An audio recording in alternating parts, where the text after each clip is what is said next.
In southern Maryland, the town of Lusby is preparing for some major changes.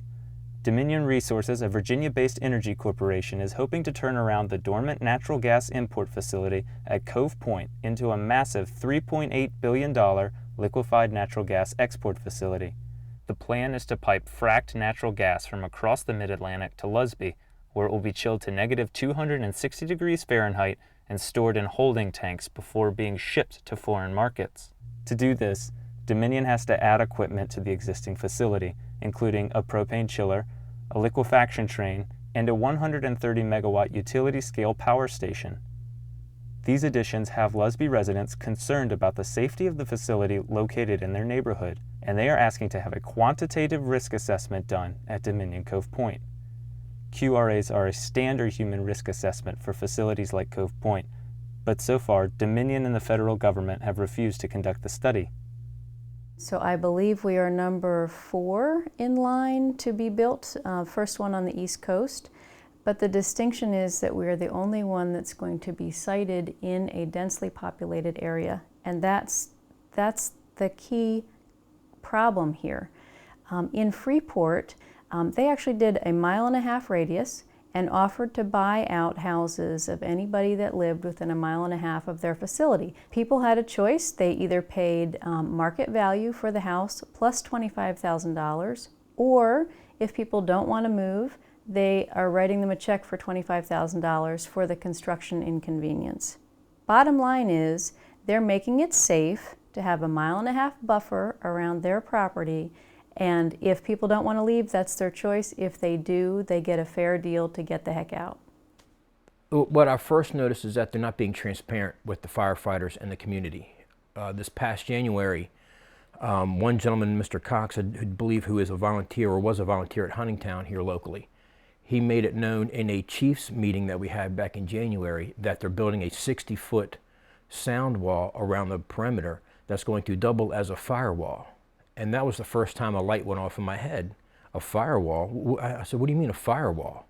He said, well, the height of the wall should be high enough to, if there is an explosion, the flames will go over the top of the wall, and then the natural heat of the flame should rise up over the houses in the immediate area.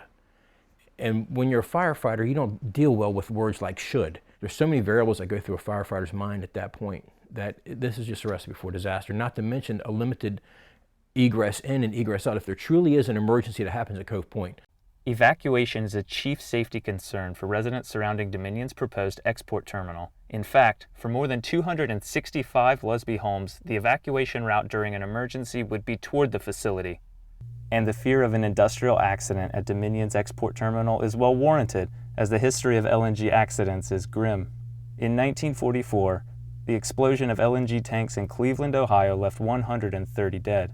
In 2004, an explosion at the export terminal in Skikda, Algeria, killed 27. And in March of 2014, an accident in Plymouth, Washington injured workers and prompted a large evacuation of the area.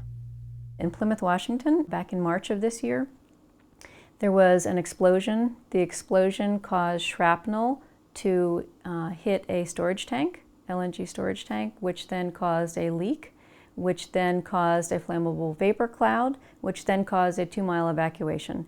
For Lusby, Maryland, 2 miles means 2,365 houses, not people but houses, 19 in-home daycares, 3 churches, 2 elementary schools, and 2 shopping centers. Plymouth, Washington, the incident they had out there was minimized because it was in such a sparsely populated area. There's so many homes in such a close, tight area. As a firefighter, there's no way in this world that we can make hundreds of rescues. Being a volunteer company, even a career company can't do that. It's an undertaking that far surpasses our capabilities. In 2007, Governor O'Malley totally opposed an LNG facility at Sparrows Point in Baltimore. He had a 90-page advisory report written against it. February 7, 2007, we have very serious concerns regarding the safety of the proposed project. This is exactly what we are saying right now about Cove Point.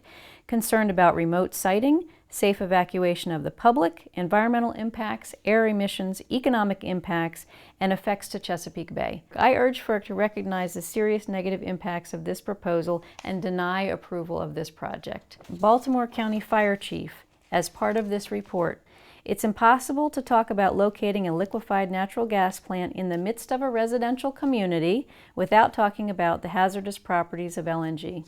Accidental spills will pose a risk to individuals within a half a mile of the spill. A medium to large spill will cause a risk to people within 1 mile. A large-scale release will have a cascade effect because of the effects of cryogenic liquid.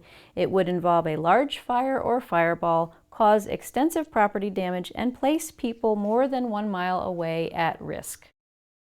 Give us a safety study, give us a quantitative risk assessment that's going to tell us what the risks are associated with living here.